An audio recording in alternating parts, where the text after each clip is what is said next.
Selamat bertemu kembali bersama saya Bambang Suartono. Kali ini dalam acara sharing knowledge session ini saya nanti akan coba menyampaikan mengenai tema dari eh, topik kita mengenai tata kelola IT ya. Jadi kalau kita bicara tata kelola IT mungkin bagi rekan-rekan yang sudah terbiasa dalam mengelola IT ya, dalam mengelola IT ini mungkin sudah sering ditemui. Tapi apakah pertanyaannya apakah sudah sesuai dengan standar dengan best practice dari framework yang ada?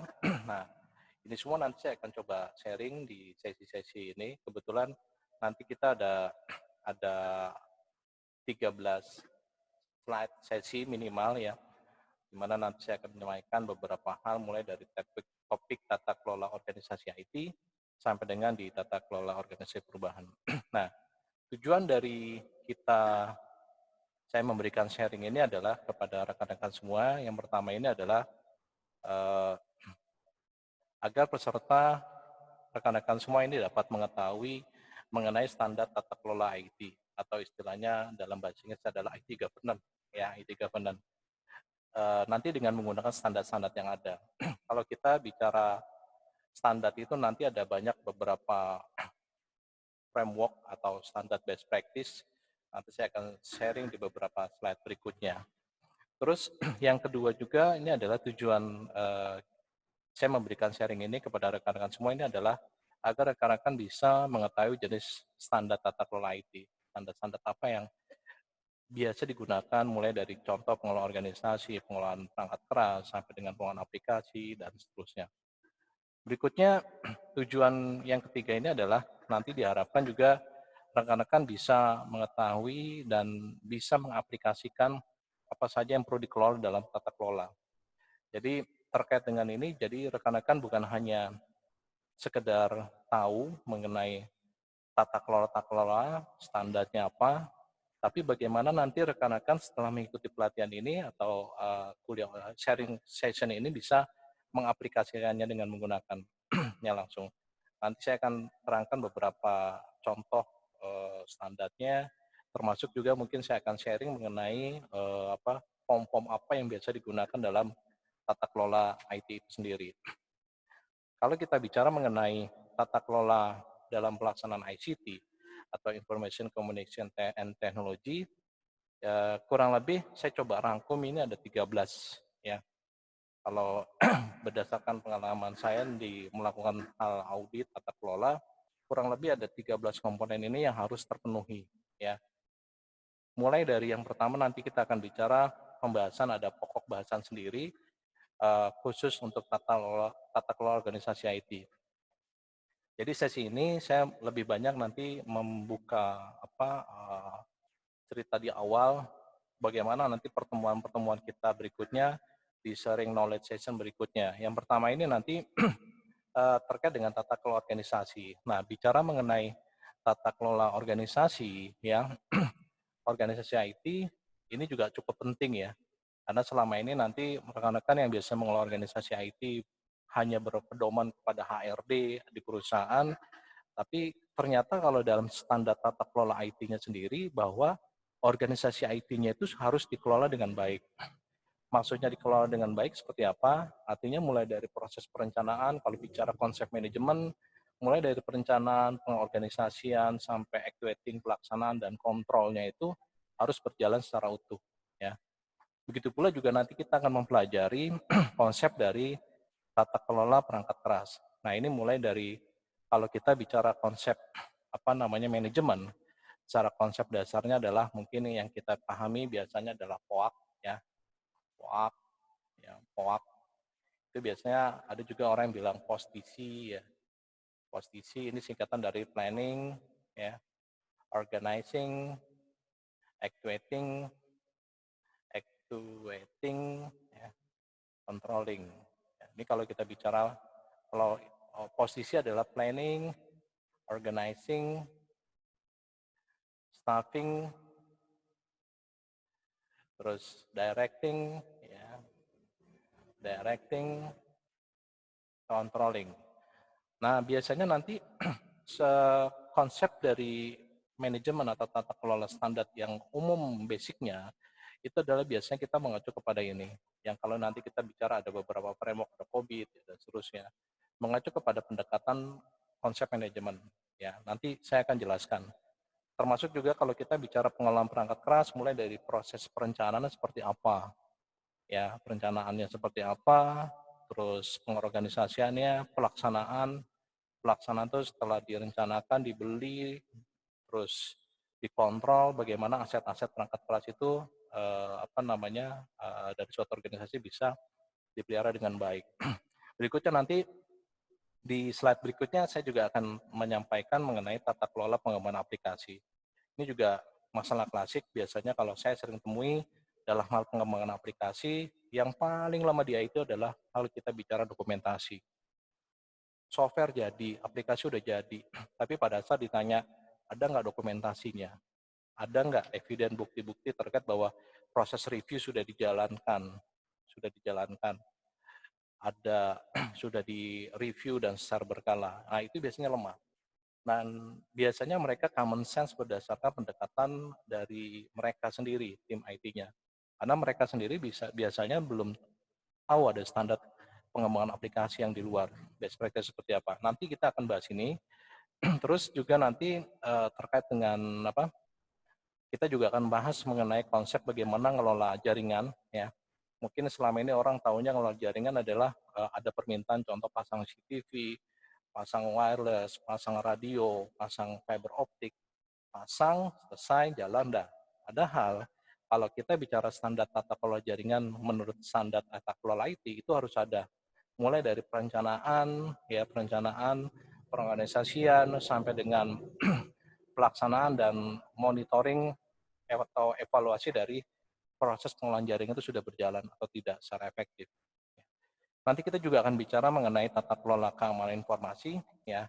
Bicara tata kelola keamanan informasi ini bicara security, bagaimana tim IT itu bisa mengamankan informasi yang ada di lingkungan organisasi.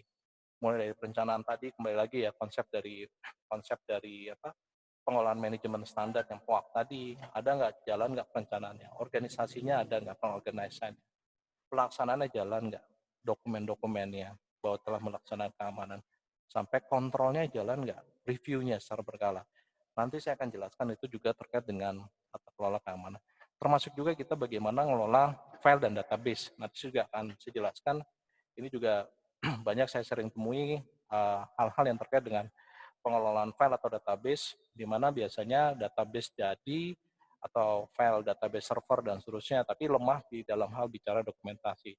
Nah, nanti itu semua saya akan jelaskan bagaimana mengelola file dan database dari suatu organisasi di suatu perusahaan oleh IT. Berikutnya juga mengenai tata kelola lingkungan juga environment. Nah, ini juga sering di dalam tata kelola juga ada pertanyaan-pertanyaan terkait apakah pengelolaan lingkungan berjalan. Lingkungan sendiri itu sebagai contoh nanti kita sering naruh perangkat switch, hub, ataupun punya data center, ya apakah itu sering dilakukan pengamanan lingkungan, misalkan dari sisi kebersihan, ya perawatan secara berkalanya jalan apa enggak, lingkungan itu sendiri. Itu nanti kita akan bahas, ya. Juga nanti di sesi berikutnya juga saya akan jelaskan mengenai tata kelola business continuity management atau BCM. Nah, ini penting juga karena perusahaan biasanya melihat bahwa dengan adanya IT harusnya konsep dari pengelolaan keberlanjutan bisnis itu bisa berjalan. Ya, sebagai contoh adalah paling hal kecil adalah backup atau adanya DRC, Disaster Recovery Center, atau DRP, Disaster Recovery Planning, perencanaan ada apa enggak. Sebagai contoh yang sekarang kita alami, ya sebagai contoh yang kita alami.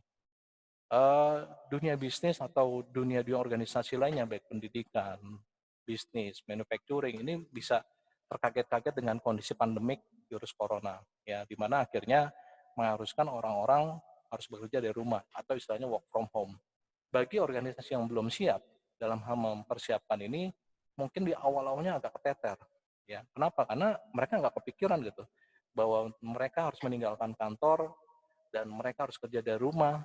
Bagaimana server itu harus bisa diakses dari rumah tanpa terganggu. Nah, itu terkait juga bicara mengenai konsep dari tata kelola BCM. Nanti kita akan bahas sesi berikut, sesi-sesi nanti. Berikutnya juga di slide berikutnya juga nanti akan saya sampaikan juga di tata kelola IT. layanan ini kita bicara services. Ya, ini banyak juga, atau kalau kita bicara best practice namanya ITSM, IT Service Management.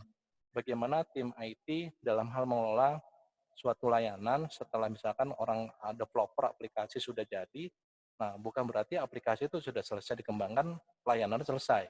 Atau begitu pula sama orang network misalkan. Orang network setelah menginstal jaringan itu sudah selesai. Padahal di belakang itu ada IT harus punya tanggung jawab dalam hal konsep layanan. Nanti kita akan belajar ini mengenai konsep tata pelayanan, bicara juga nanti di dalamnya ada SLA, Service Level Agreement, ya tingkat layanan IT seberapa besar yang harus ada. Nah, kita bicara nanti di konsep tata kelola layanan IT, ini ada di slide pertemuan 9, ya. Berikutnya juga ada nanti bicara tata kelola anggaran budgeting. Ya, nah bicara anggaran atau budgeting, ini juga dalam standar tata kelola juga sering ditanyakan pada saat review, ya. Bagaimana IT ngelola anggarannya? Ya, biasanya IT ada juga yang pengalaman saya dalam hal melakukan review IT, pada saat ditanya ada nggak anggaran IT, ternyata anggaran IT atau planning IT secara budgeting atau costing itu nggak ada. Artinya dia hanya menjalankan berdasarkan ya kondisi operasional aja gitu. Padahal di dalam standar best practice tata kelola IT itu diperlukan adanya penganggaran atau budgeting. Sama seperti kita bicara organisasi perusahaan. Ya, perusahaan punya anggaran per tahun pertama, tahun kedua, dan seterusnya. Atau kita perpendek jadi bulan pertama, bulan kedua, dan seterusnya. Nah, di IT pun juga sama seperti itu. Ya, artinya harus ada tata kelola anggaran. Itu nanti kita akan bahas kurang lebih di sesi 10 ya. Berikutnya juga tata kelola vendor atau supplier yang juga penting, ini juga ditanyakan di dalam assessment tata kelola IT, bagaimana tim IT itu mengelola vendor supplier. Mulai dari sama kembali lagi planning, organizing, activating-nya, kontrolnya ada nggak vendor. Setelah vendor-vendor dipilih, terus ada pembelian proses, ada nggak review secara berkala, ya. Review secara berkala bisa dalam bentuk 6 bulan atau 1 tahun, ya, dalam bentuk penilaian assessment terhadap vendor tersebut. Nanti kita akan bahas itu. Terus juga nanti ada namanya tata kelola project IT. Ini juga penting ya, karena IT tidak lepas dari yang namanya project-project. Karena setiap kegiatan biasanya IT membuat suatu project-project, baik di secara project-project besar, sebagai contoh project besar pembangunan aplikasi ERP ya, Enterprise Resource Planning, ataupun project-project kecil. Sebagai contoh, nah yang kecil-kecil ini tata kelola ini bisa dijadikan sebagai project-project ya. Nah, dalam hal ini bagaimana tata kelola ini dalam bentuk project tadi itu bisa dikelola dengan baik. Mulai dari perencanaan, pengorganisasian, pelaksanaan sampai kontrol dari project-project tersebut. Itu ada di dalam sesi tata kelola project. Di sesi 13 slide nanti itu kita akan bahas mengenai bagaimana tata kelola perubahan atau change management. Nah, ini penting ya, karena tidak lepas kita manusia harus berubah. Ya, termasuk juga bicara budaya-budaya di IT yang selama ini masih ngelolanya common sense berdasarkan pendekatan intuisi mereka. Dengan adanya standar mau nggak mau harus berubah gitu ya. Yang biasanya orang nggak pernah di-review atau mereview, ternyata secara weekly atau mingguan atau 2 mingguan atau secara berkala bulanan itu harus review. Dan itu yang nggak terbiasa akan agak berat memang untuk menjalankan di awal. Nah, ini kita bicara nanti di sesi 13 mengenai konsep dari tata kelola perubahan atau change management. Nah, kalau kita bicara mengenai latar belakang kenapa perlunya tata kelola IT, salah satunya adalah kalau kita bicara latar belakangnya, saat ini TI adalah faktor yang penting dalam meraih sukses ya di era ekonomi informasi. Jadi bisa dikatakan bahwa saat ini semua kehidupan, khususnya yang baik ekonomi, baik organisasi lainnya, itu butuh akan IT. Artinya ini menjadi faktor penting atau key sukses faktor dari keberhasilan organisasi. Pak, bisa nggak organisasi tanpa IT bisa berjalan? Bisa. Tapi pertanyaannya adalah bisa nggak di speed up? Nah, itu yang jadi tanda tanya besar, question mark. Apakah organisasi tersebut itu bisa berlari secara cepat tanpa IT? Ya, saat ini sudah boleh dikatakan semuanya tergantung dengan IT. Oke, berikutnya kalau kita bicara latar belakang yang kedua ini adalah tata kelola TI ini memberikan suatu dasar struktur yang mengkaitkan dan menyelaraskan proses TI. Baik sumber daya TI itu bisa bicara orang, bicara terus sumber daya uang, bicara sumber daya perangkat keras, perangkat lunak, ya. Nah, itu bicara sumber daya IT. Bagaimana memberikan tadi bisa sumber daya itu dikelola, serta informasi yang dibutuhkan perusahaan dalam mengimplementasikan strateginya untuk meraih target-target yang dicanangkan. Ya. Berikutnya kalau kita bicara latar belakang ketiga, salah satunya adalah ini saya hapus dulu ya. Latar belakang yang ketiga salah satunya adalah peranan IT sangat penting dalam mendukung secara teknologi dan memberikan nilai lebih kepada perusahaan atau istilahnya value added ya. Memberikan nilai lebih kepada perusahaan. Jadi dengan adanya IT harusnya perusahaan itu bisa meningkatkan daya saing atau istilah competitive advantage ya. Artinya dulu belum ada IT, sistem contoh pengelolaan vendor masih pakai manual ya untuk kirim barang telepon by SMS, by fax, by WA. Tapi dengan ada contoh IT, harusnya IT itu bisa meningkatkan daya saing atau competitive advantage dengan cara apa? Misalkan membangun dengan aplikasi, di mana aplikasi nanti itu bisa dipakai oleh pihak vendor, ya. Jadi pada saat ada minimum stok, ya, sistem informasi itu tidak lagi dari manusia, tapi pada saat sudah ada transaksi terjadi minimum stok, itu informasi akan notifikasi kekirim ke supplier. Supplier akan tahu bahwa stoknya berkurang atau tidak. Dan itu yang salah satunya adalah contoh dari bagaimana IT bisa memberikan meningkatkan daya saing.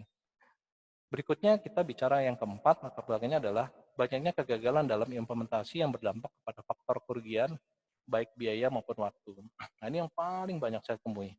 Project yang sifatnya cost-nya tinggi, ya contoh implementasi ERP atau implementasi data center, ternyata keberhasilan dari sisi cost-nya secara waktunya juga gagal, ya. Jadi contoh proyek yang harus di-deliver dalam waktu 2 tahun, ternyata proyek itu gagal, bisa 3 tahun, bisa 4 tahun, bahkan never ending project. Ya. Itu bisa dari sisi perusahaan, costing secara waktu dan biaya juga berat. Nah, berikutnya kita bicara mengenai kalau hasil dari saya suka ngobrol-ngobrol sama orang-orang dan setelah pengamatan saya biasanya latar belakang pentingnya tata kelola ini adalah beberapa hal. Yang pertama, belum adanya perencanaan strategi IT. Nah, ini paling banyak ya. IT hanya jalan sifatnya operasional, tapi tidak berpikir strategik. Ya, bagaimana IT itu 3-5 tahun ke depan mau seperti apa. Ya. Yang kedua, investasi TI tinggi dan meningkat. Ya, ini kalau bicara di pertanyaan BOD, manajemen atau divisi, ini pertanyaannya, kenapa tata kelola IT? Salah satu investasinya tinggi gitu. Karena kita tidak lepas kalau bicara IT bicara biaya. Investasi itu bicara investasi itu bukan sesuatu yang murah, ya. Artinya kalau kita bicara investasi TI itu tinggi tadi harus bisa dikelola, minimal mengelola risikonya tadi. Kemampuan TI tidak sesuai ekspektasi, ini juga sama. Harapan manajemen maunya seperti apa, tapi ternyata TI-nya seperti apa. Tidak bisa dijalankan sesuai dengan kebutuhan, ya, kebutuhan dari ekspektasi manajemen. Ini juga yang keempat, solusi IT ini nggak jadi-jadi. Ya, ini juga banyak juga ya.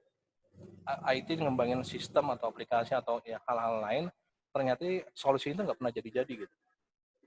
Yang berikutnya yang kelima, di mana solusi T ini nggak menjawab masalah saat ini. Artinya apa yang dikembangkan IT, tim IT ternyata bisnis nggak butuh itu gitu. Tapi IT jalan aja gitu. Padahal tantangan bisnis atau organisasinya dia harus bisa membantu menjawab masalah. Nah, itu juga banyak sering terjadi. Terus permintaan solusi TI dan fungsional banyak. Nah, ini banyak permintaan dari beberapa departemen atau divisi, sehingga IT kewalahan gitu dalam hal melakukan prioritas yang mana yang mau dikerjakan. Ya, permintaan solusi itu juga jadi latar belakang perlunya ada tata kelola. Anggaran TI minim itu juga jadi juga masalah juga gitu. Artinya saya pernah menemuin beberapa organisasi di mana IT-nya ditanya ada budgetnya nggak ada. Tanya dasar yang mana ya, kita menggunakan berdasarkan kalau ada problem, ada masalah atau kebutuhan baru kita minta. Nah, artinya kalau bicara standar pengelolaan anggaran tadi itu agak kurang bagus gitu ya. Mensolusikan TI sendiri atau buat beli. Nah, ini juga ada opsi-opsi, kadang tim IT suka bingung, ini kita bikin sendiri atau outsource ya. Atau kita joint operation. gabung. Jadi antara tim internal sama eksternal mengembangkan satu aplikasi, mengembangkan suatu project misalkan, joint operation. Nah itu juga harus dijawab di sini. Bisnis tidak mengerti bagaimana konsekuensi TI harus dihadapan. Ini juga masalah-masalah berikutnya. Tidak adanya pengelolaan risiko. Nah ini penting nih ya, karena ternyata di IT itu nggak pernah memikirkan risiko-risiko ya dalam hal terkait dengan contoh investasi tadi, pengelolaan proyek-proyek dan seterusnya. Keamanan itu juga sama. Nah berikutnya harapan manajemen terkait dengan apa? Terkait dengan IT sebenarnya kalau dari hasil pengalaman saya dan beberapa diskusi, manajemen tuh pengen proses segala aktivitas perusahaannya mempercepat ya. Jadi mempercepat proses segala aktivitas perusahaan. Jadi proses-proses di perusahaan yang dulunya manual sebelumnya yang lama ya, mungkin sebelumnya berapa lama untuk pengerjaan suatu approval ya. Nah ini dia pengen cepat ya. Terus maintain data yang tentu saja merupakan aset perusahaan ya. Melakukan maintenance data ya, perawatan. Terus juga meningkatkan efisiensi ya. Meningkatkan efisiensi maksudnya adalah IT departemen dalam suatu perusahaan harus sesuai dengan visi dan misi perusahaan. Jadi IT juga punya peranan nih. IT harus bisa melakukan efisiensi. Tidak serta-merta semua kebutuhan IT itu harus dipenuhi. Jadi IT harus mikirin ini efisiensi enggak? Tolong dipikirin efisiensinya misalkan. Ya, ini banyak pertanyaan-pertanyaan manajemen yang kepada tim IT untuk efisiensi. Terus berikutnya juga harapan manajemen itu salah satunya tolong pelayanan ditingkatkan. Ya, pelayanan-pelayanan IT ya dalam hal aplikasi, dalam hal supporting yang lain ya, termasuk bicara strategiknya. Memperbaiki kualitas ya, kualitas kerja dari tim IT-nya juga harapan manajemen juga minta diperbaiki. Nah, ini juga harapan manajemen terhadap IT dari sisi mengurangi biaya. Jadi yang kira-kira nggak perlu cost-cost-nya misalkan bisa nggak diminimalisir, atau secara cost misalkan yang sifatnya license berbayar itu bisa nggak kita cari solusi misalkan dengan open source. Kalau misalkan bisa, solusinya seperti apa, dan IT itu harus pikirin, ya itu harapan manajemen. Mengintegrasikan organisasi ini juga penting karena organisasi perusahaan itu cukup luas, beberapa fungsi, departemen, divisi. Nah itu bagaimana integrasinya. Kalau kita bicara perspektifnya adalah bicara data. Itu yang juga jadi harapan manajemen kepada tim IT. Yang memuaskan pelanggan juga organisasi perusahaan. Optimalisasi sumber daya, artinya ini juga penting juga ya. Jadi IT punya sumber daya tadi, saya bilang ada orang, ada people, ada juga hardware, perangkat keras, perangkat lunak, ya, bicara anggaran, dan seterusnya. Nah, manajemen tuh pengen supaya sumber daya tadi dioptimalin gitu. Artinya dioptimalin, contoh, saya IT punya server 4, ya. Bagaimana 4 server ini bisa diutilisasi secara optimal. Jangan dikit-dikit IT-nya minta investasi lagi. Tapi secara utilisasi atau optimalisasinya belum kelihatan gitu. Nah, itu juga harus jadi harapan manajemen kepada tim IT. Hal yang paling diharapkan oleh pemangku kepentingan adalah menciptakan inovasi. Nah, ini penting ya. Jadi IT harus bisa memberikan inovasi, bukan lagi hanya sekedar nanti supporting, hanya sifatnya pelayanan, tapi memberikan bagaimana inovasi itu terjadi. Ya, banyak hal yang nanti kita bisa lakukan pendekatan terkait dengan inovasi. Nah, kalau digambarkan, kalau boleh saya gambarkan harapan dari sisi manajemen, ini adalah harapan manajemen tadi. Ini problem-problem IT yang tadi saya sudah ceritakan ya, masalah-masalah. Nah, gap-nya adalah di sini. Perlu solusinya ada standar tata kelola IT atau istilahnya IT governance. Solusi ini untuk memenuhi harapan manajemen serta mengatasi problem-problem IT yang ada. Ya, jadi harapannya dengan ada 2 gap ini, kalau saya gambarkan dalam bentuk irisan, ada harapan manajemen, ada problem, ini saya gambar jadi ring atau cincin, ini adalah perlu adanya tata kelola IT secara standar yang akan diimplementasikan. Berikutnya kalau kita bicara definisi. Nah, ini definisi ya. Kita tidak lepas dari ilmu teori. Landasan teorinya apa sih? Kenapa itu harus ada? Nah, itu makanya saya coba cantumkan beberapa landasan teorinya mereka dengan tata kelola IT. Nah, ini kalau menurut IT Governance Institute atau ITGI ya, kalau menurut ITGI ini tata kelola IT kalau dilihat di sini itu adalah tanggung jawab dari pimpinan puncak ya. dan eksekutif manajemen suatu perusahaan. Artinya kalau kita bicara tanggung jawab, kalau saya gambarkan segitiga organisasi, nah, yang bicara level low, middle, top, kalau menurut definisi ini adalah tanggung jawab di level top, di level top. Artinya di level-level manajemen. Pak, tanggung jawab bukan di IT. IT itu kalau di dalam pelaksananya itu hanya sebagai eksekutor, pelaksana. Sedangkan think tank-nya sendiri yang maaf yang saya bilang maksudnya secara konsep tanggung jawab besarnya menurut ini adalah tanggung jawabnya di level top direksi ya. Nah, tata kelola IT merupakan bagian dari tata kelola perusahaan. Artinya, tata kelola IT ini merupakan standar atau turunan dari tata kelola perusahaan atau bicara namanya bicara kalau di perusahaan itu ada namanya GCG, Good Corporate Governance. Ya, GCG-nya standar tata kelola perusahaan itu nanti turunnya adalah tata kelola IT. Ya, itu akan lebih bagus sinergi, nyambung.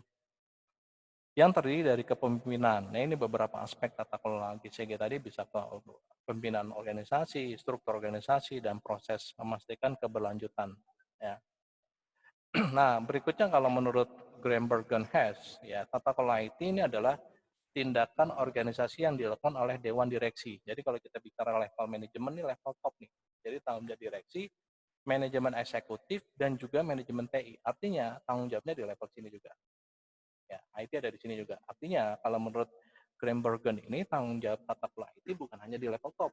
Ya, kalau tadi di IT adalah eksekutif manajemen di level top, tapi di sini juga salah satunya diperankan oleh IT. Jadi bersinergi di sini. Ya.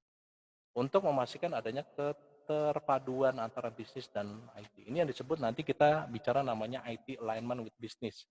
IT sejalan dengan strategi bisnis. Ya, jadi IT seperti itu. Berikutnya kalau kita bicara mengenai paradigma IT. Nah, ini yang saya lihat paradigma IT ini biasanya saya coba bagikan ada 3 level nih kalau kita bicara struktur organisasi SIM, level operasional, taktikal, dan strategik. Nah, kalau kita bicara di level sebagai supporting, ini paradigma IT biasanya IT-nya hanya supporting. Supporting apa sih Pak? Supporting itu lebih banyak membantu pelaksanaan operasional perusahaan. Contohnya apa sih Pak? Contoh perbaikan PC, perbaikan notebook, perbaikan jaringan, dan seterusnya. Sifatnya hanya operasional, supporting, pendukung. Ada yang di level kedua ini adalah sebagai enabler. Enabler itu adalah sebagai penopang. Artinya bisnis maunya kemana, misalkan bisnis 5 tahun ke depan pengen strategi perusahaannya adalah 100 miliar. Ya, 100 miliar. Nah, IT berpikir kalau bicara enabler, IT berpikir bagaimana 100 miliar ini bisa terrealisasi dari pendekatan IT. Ya, misalkan dengan orang aplikasi berpikir kita buatin aplikasi, ya, aplikasi yang terintegrasi. Orang network berpikir bagaimana kantor cabang misalkan itu bisa terhubung semua, bicara network. Orang security berpikir bagaimana ngamanin bisnisnya secara pendekatan keamanan informasinya, ya, dan seterusnya. Artinya semua organisasi itu berpikir untuk bagaimana bisa merealisasikan dari strategi kebutuhan bisnisnya. Kalau supporting ini agak susah. Ya, karena apa? Sifatnya yang supporting tadi, perbaikan PC, notebook, jaringan. Realisasi strategi bisa nggak? Agak susah tercapai. Yang ketiga, ini kita bicara di level S-Driven. Nah, S-Driven ini sebagai pengendali.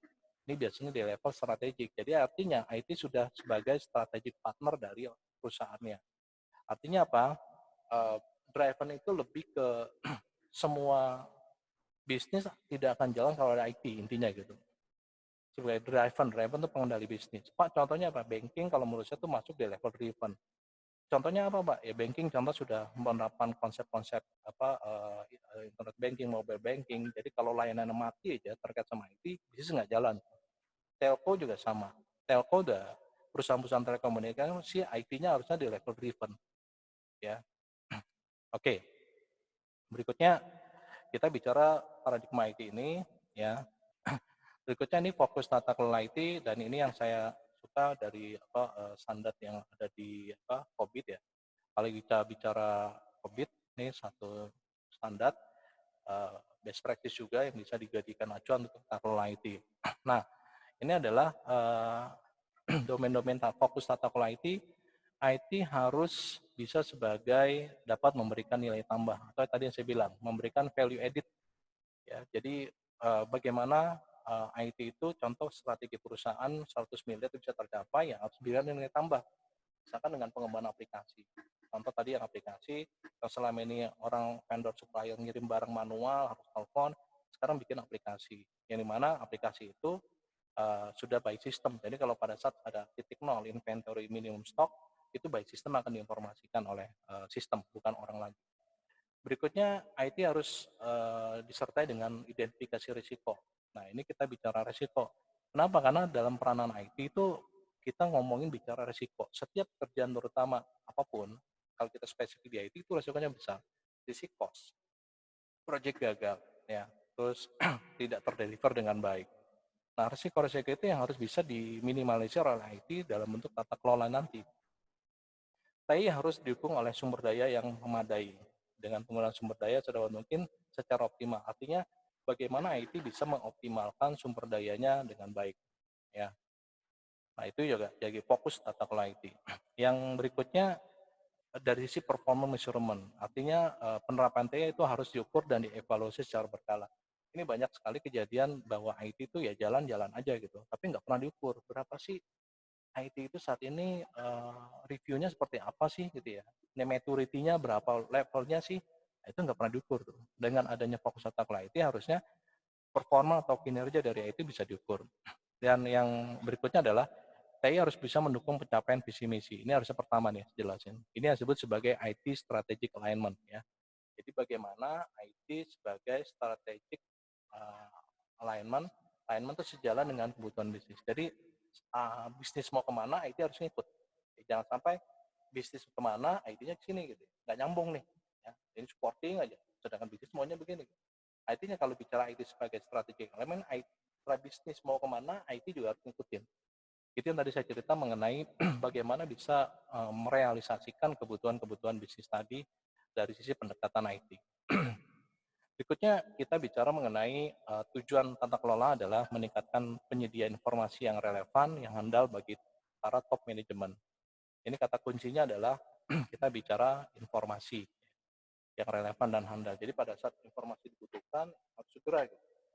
Nggak ada lagi lama proses dulu datanya. Bahkan kalau perlu pada saat manajemen di luar dia butuh informasi saat itu juga harus keluar. Ya. Meningkatkan peran IT dalam pencapaian tujuan perusahaan dengan efektif. Ya.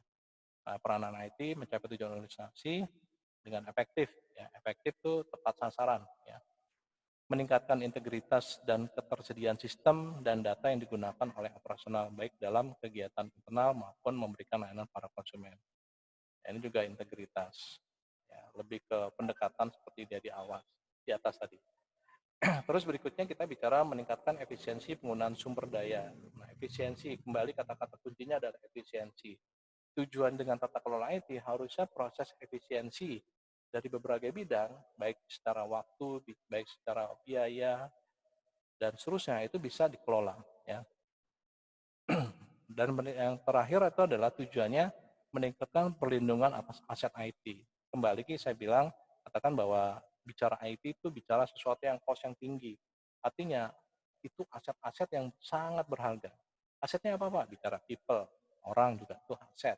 Bicara perangkat ras, perangkat lunak, ya, software-software itu secara cost untuk mendapatkannya itu sesuatu yang tidak murah gitu ya. Jadi IT harus bisa bagaimana melindungi atas asetnya yang ada. Berikutnya, nah ini kita bicara standar-standar tata kelola yang biasa nanti akan digunakan. Ada mulai dari ada standar TOGAF ya. Standar TOGAF ini bicara mengenai standar untuk enterprise architect. Biasanya orang-orang pembuatan master plan, enterprise architect itu mengacunya kepada kesana. Juga zaman pendekatan. Maaf. Untuk ada juga standar ISO 2701 ini bicara mengenai ISMS Information Security Medium System, bagaimana ngelola keamanan informasi itu ada standarnya. Nah, COVID ini bicara standar tata kelola IT, ini ITIL, ini bicara mengenai standar bagaimana konsep IT service management bisa dilakukan. Ada juga IT service management pakai ISO 20.000 ya pendekatannya selain pendekatan ITL. Ada juga 22301 ini adalah BCM, Business Continuity Management, pendekatan keberlanjutan layanan. Terus bicara 31.000 ini adalah bicara pengelolaan risk management, ya, bagaimana mengelola risiko. Ini project management bisa PMP, bisa juga Action, Agile, Prince2, ya, dan masih banyak lagi. Nah, ini yang biasa nanti dipakai sebagai acuan standar-standar best practice yang nanti digunakan dalam tata kelola. Oke, apa namanya, kita cukupkan sampai dulu sini dulu. Kalau kita bicara mengenai apa namanya sesi-sesi tadi di depan, ya, ada kurang lebih 13 sesi, itu akan saya bahas satu persatu dalam setiap materi, ya. Jadi harapan saya dari rekan-rekan sendiri nanti bisa join di kelas ini, sharing knowledge session ini, apa namanya, saya nanti akan memberikan banyak tips trik, ya, termasuk bagaimana nanti form-form apa yang dibutuhkan. Nanti saya akan share bentuk form-form yang biasa digunakan, bagaimana cara melakukan review, ya. Saya akan coba terangkan di sana berdasarkan by experience saya di tata kelola. Demikian sharing knowledge session kita kali ini. Kita ketemu di sesi berikutnya. Terima kasih atas kunjungannya dalam sesi ini. Semoga ilmu ini bermanfaat bagi rekan-rekan semua. Selamat sore.